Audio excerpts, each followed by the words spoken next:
Hello everyone, welcome to our channel Education Hotspot. So this is a very small video जिसमें हम MPS 3 जो आपका subject है India democracy and development उसके कुछ टर्मिनोलॉजीज कुछ टर्म्स की बात कर रहे हैं सो दैट एक बेसिक अंडरस्टैंडिंग आपकी टर्म्स की बन जाए। तो यहाँ पे हमारे पास वर्ड है पार्लियामेंट्री सोवरेनिटी।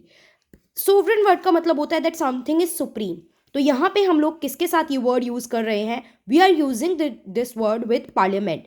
तो व्हेन वी आर सेइंग कि पार्लियामेंट सुप्रीम है तो देखिए लॉ बनाने की जो पावर होती है वो किसके पास होती है? वो पार्लियामेंट के पास है हमारी कंट्री में। लाइक दो हाउसेज हैं, लोकसभा राज्यसभा।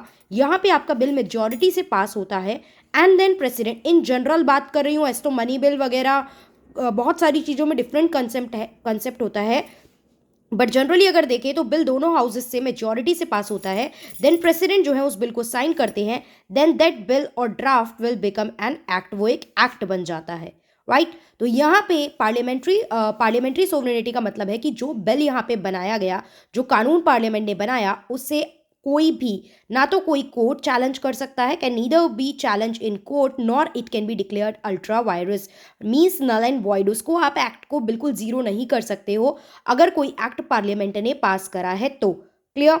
ये जो लॉ पार्लियामेंट पास करता है वो can be declared ultra vires and null and void by the judiciary, so it can not be called sovereign. अगर ऑब्वियस बात है, अगर आप जुडिशरी उसको कह रही है कि इसकी कोई वैल्यू नहीं है, ये नल है, ये वॉइड है, तो यहाँ पे पार्लियामेंट की सुप्रीम पावर तो शो नहीं होती ना।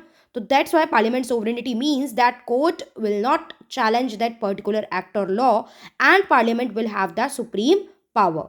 ओके, अब पार्लियामेंट सोवरेनिटी क्या ये इम्यून है जुडिशियल रिव्यू से? तो no, it is not immune to judicial review. ठीक है, judicial review means what? Judiciary can interfere and can take action in that particular thing. So yes, यहाँ पे ये चीज हमें ध्यान रखनी है कि it is not immune to the judicial review.